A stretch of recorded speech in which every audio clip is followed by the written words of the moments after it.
and welcome to Erudite. In this video we're going to explore a new sort. All the code will be posted on GitHub and it'll be linked in the description. Let's get started!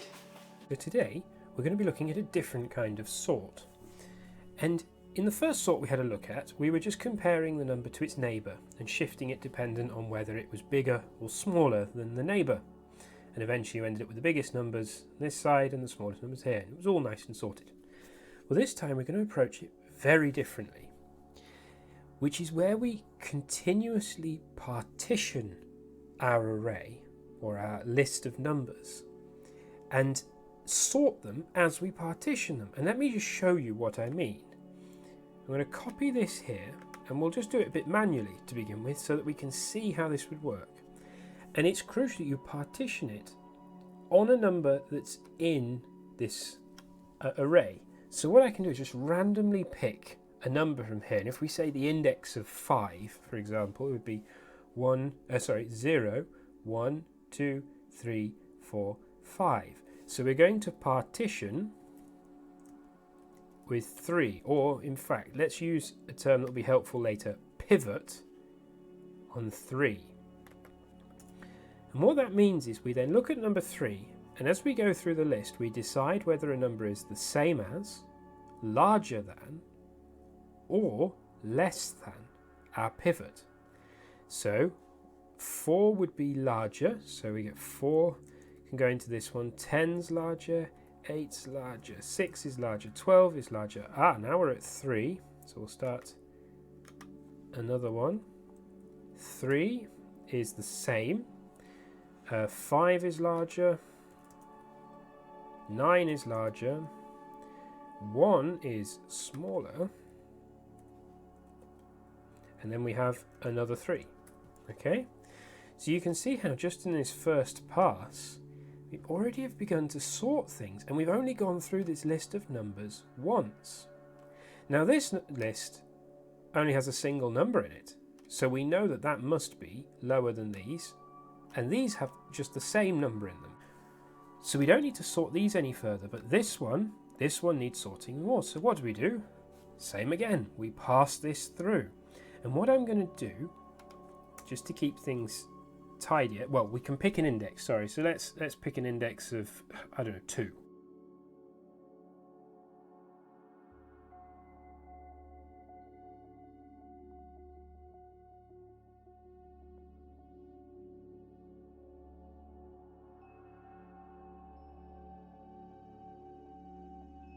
And so you can see that we sort the list, but each time we're only looking at smaller chunks of the list, because the bits that are already sorted, we ignore them. And that can make this incredibly efficient. So let's code this up.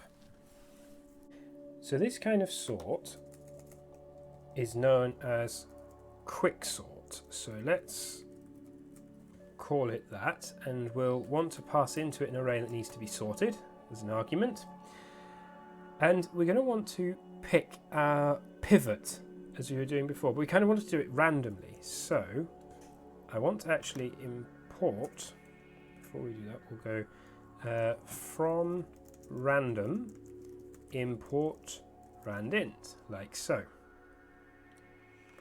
In fact, we can just pull it up one. So pivot index will be equal to randint between 0, so the first element in the index, to the length of the array minus 1. Because remember, the length of the array is effectively plus 1 on the final index position. So this basically just gives us from the first index position to the final index position, and it'll just randomly pick between them. And the pivot itself will equal the array, the value, at the pivot index. So we've got our pivot, that's nice, and we'll want to print that out when we have a look at what's going on. So let's just check everything's working nicely. We'll take this as our array and we'll go test equals quicksort array. save that, hop over to the terminal and run this quicksort.py. There we go, it picked 1 there, so it must have had a position of, was that 8, I think, index 8. So what we want to do now is we need to create arrays to hold the values when we partition it. So what we'll do is we'll say lesser, same and greater are equal to, not dictionaries, these empty arrays, and we'll populate them when we do our bit of logic, our if statement. So for element in the array, we want to see if the element equals the pivot, it's the same. So we'll append that value to our same array here. If the element is less than the pivot, and so on, lesser.append element. So now it's gone into this guy here, and if the element is greater than the pivot, greater.append element. Lovely. Now let's run this. No, we're going to, sorry, we want to print out what's going into each of these arrays so we can just see what's going on inside. Lesser, we can copy this f string like so, same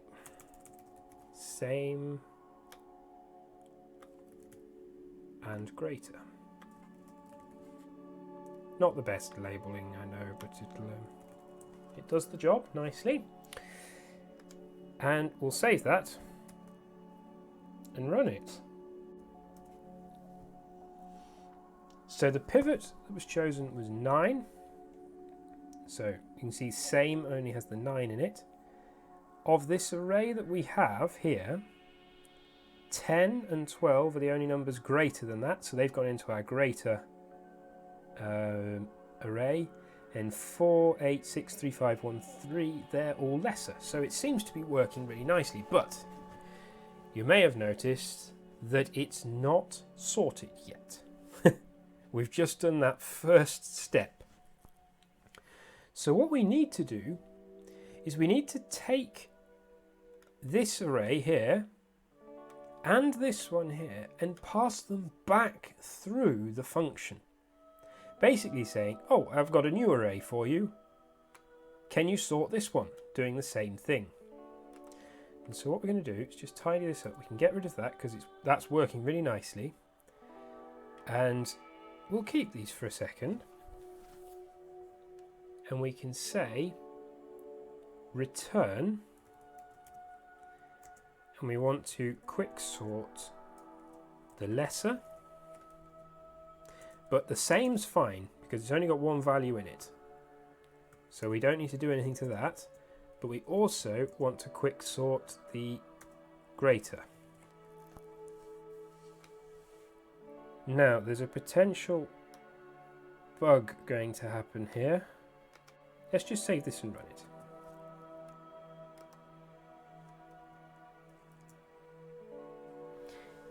Yeah, so this is what I thought was going to happen. We can have a quick look through the logic here that's gone on. So we had lesser, well no, the pivot is going to be equal to the number in same. So that's a nice way because obviously if it's the same as the pivot it gets stored there.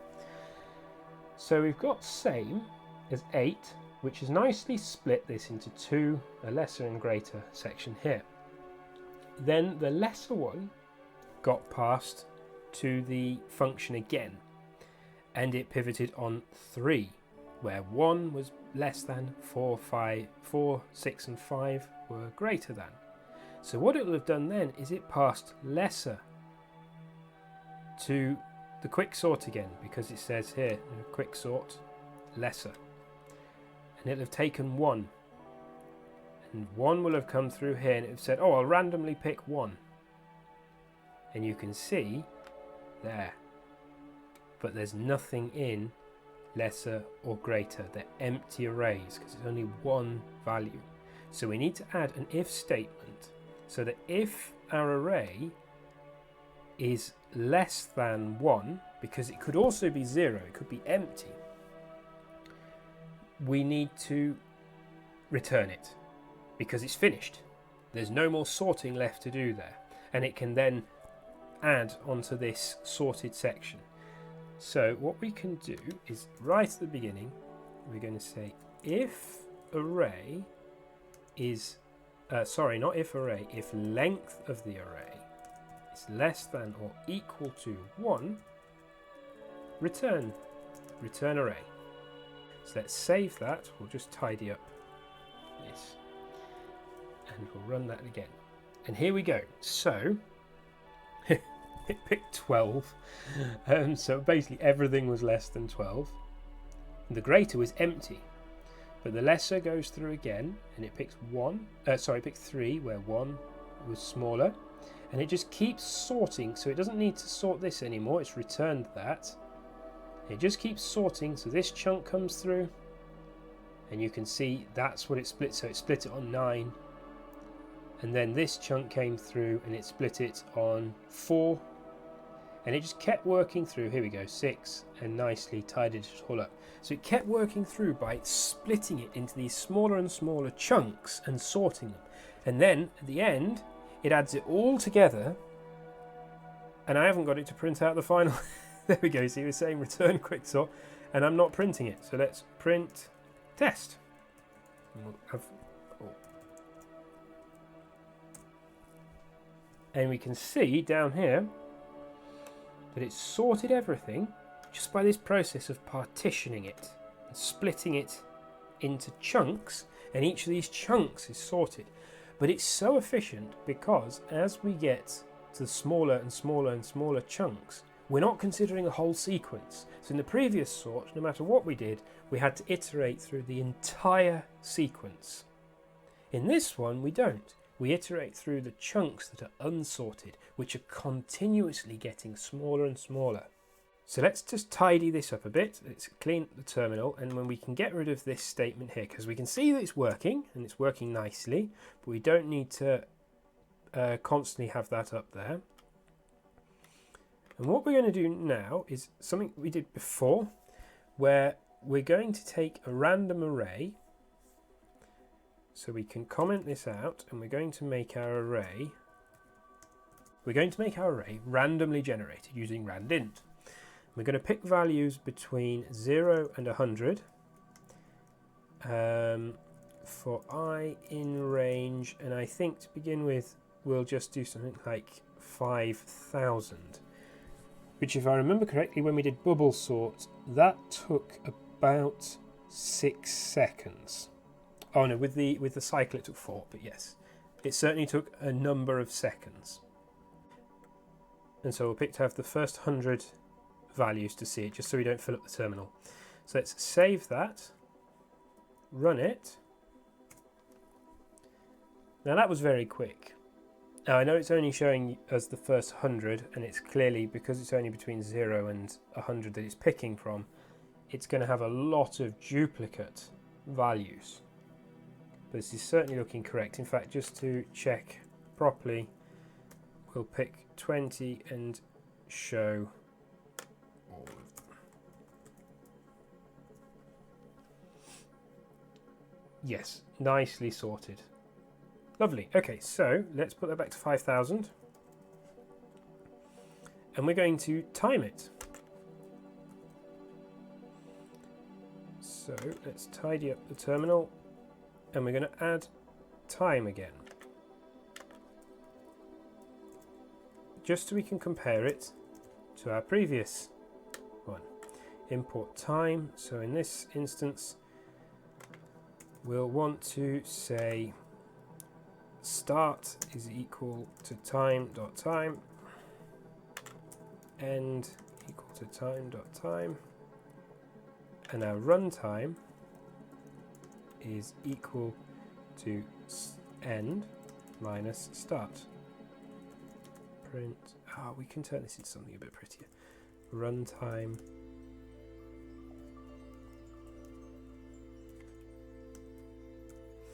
and into here we can say sorted list.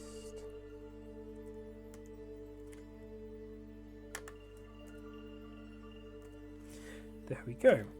So let's run this and see how long it takes to sort a list of random numbers between 0 and 100, but the array has 5,000 elements. So this took 4 seconds, I think it was. That was the fastest we got with bubble sort. Let's see how long it takes with quick sort. Well, it's living up to its name. Significantly faster. Look, it took 13 milliseconds, or 0.013 seconds. Let's just try another one. Make sure. 10 milliseconds, or nearly 11 milliseconds. That's incredibly quick. So this sort is significantly more efficient because as you're working through your list, you're not having to look at the entire list. You're breaking it up into pieces, and each piece you're sorting.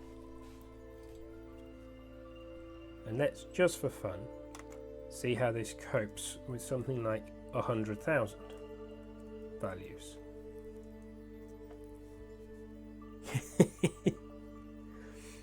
Hey, that's incredibly fast and very, very exciting. 0.2 of a second. Anyway, thank you so much for watching. I hope you found that useful, and if you did and you like this type of content, why not subscribe to the channel? Also, I'm an amateur at this, so if you have some ideas of how to improve my code or things I might find exciting, why not leave a comment so that I can explore those things as well. Anyway, thank you so much, and bye!